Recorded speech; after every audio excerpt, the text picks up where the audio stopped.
मित्रों, स्वागत है मेरे YouTube channel make life easy with knowledge पर।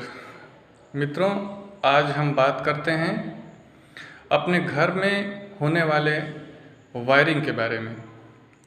मित्रों, जब आप अपने घर की वायरिंग कराते हैं तो किन किन चीज़ों का आपको ध्यान रखना चाहिए, थोड़ी सी जानकारी हम इस पर लेंगे।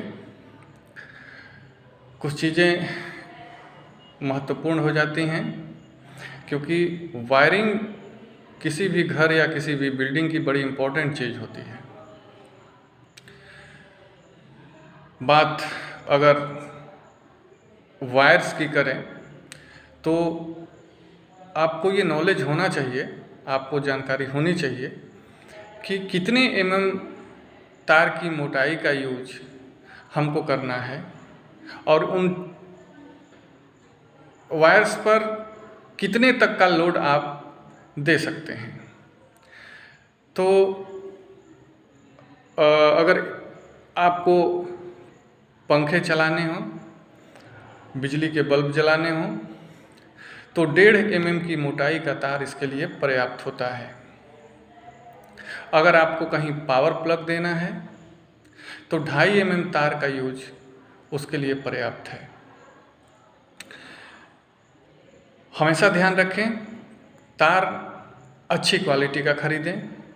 साथ ही साथ स्विच और power plug, MCB, bulb holder हमेशा अच्छी कंपनी का, अच्छी क्वालिटी का खरीदें। वो न सिर्फ ज़्यादा दिन तक चलते हैं बल्कि आपकी बिजली के बिल को भी कम करते हैं। बाज़ार में बिकने वाले सस्ते स्विचेज, पावर प्लग्स या फिर जो वायर्स आते हैं वो बढ़िया क्वालिटी के नहीं होते हैं, ज़्यादा दिन टिकते भी नहीं हैं और उनमें बिजली की खपत भी ज़्यादा होगी और निश्चित रूप से इस वजह से आपका बिजली का बिल ज़्यादा आएगा। एक बात का ध्यान आप सब विशेष तौर पे रखेंगे कि अपने बिजली की वायरिंग में गार्ड अर्थ का उपयोग आप जरूर से करेंगे।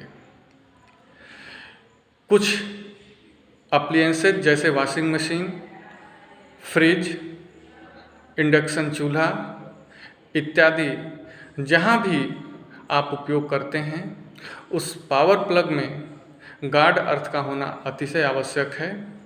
कभी कभी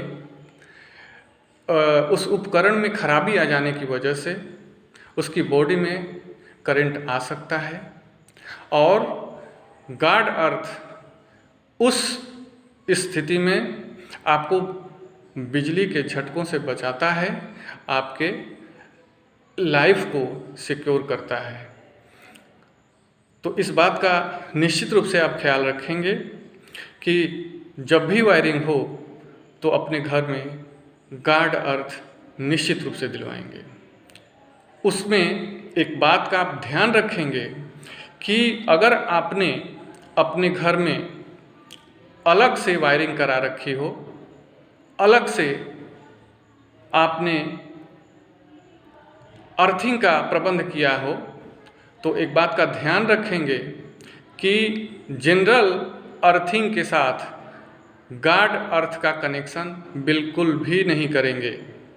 उसके लिए एक छोटा सा गड्ढा जिसमें आप 10 फीट का पाइप डालकर तांबे के तार के साथ उसका कनेक्शन कर देंगे, वो पर्याप्त होता है गार्ड अर्थ के लिए।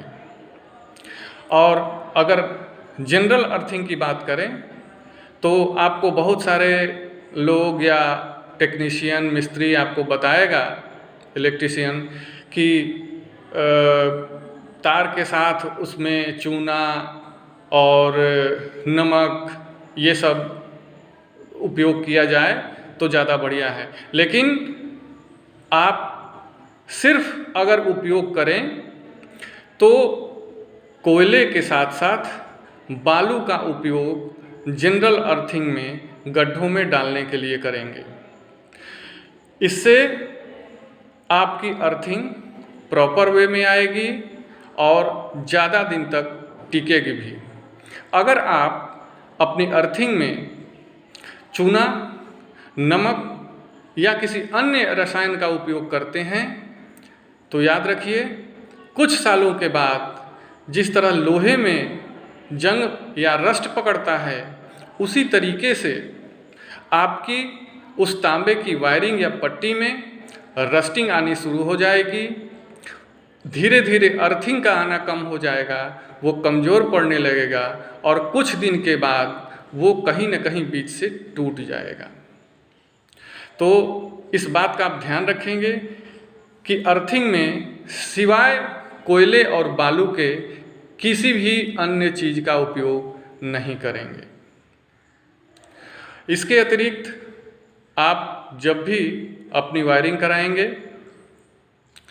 तो जो भी इलेक्ट्रीशियन आपके यहाँ ये काम करेगा वो अच्छी जानकारी का हो, ताकि वो आपका काम बेहतर ढंग से कर सके, जिससे आपका समय और पैसा दोनों बच सकेगा।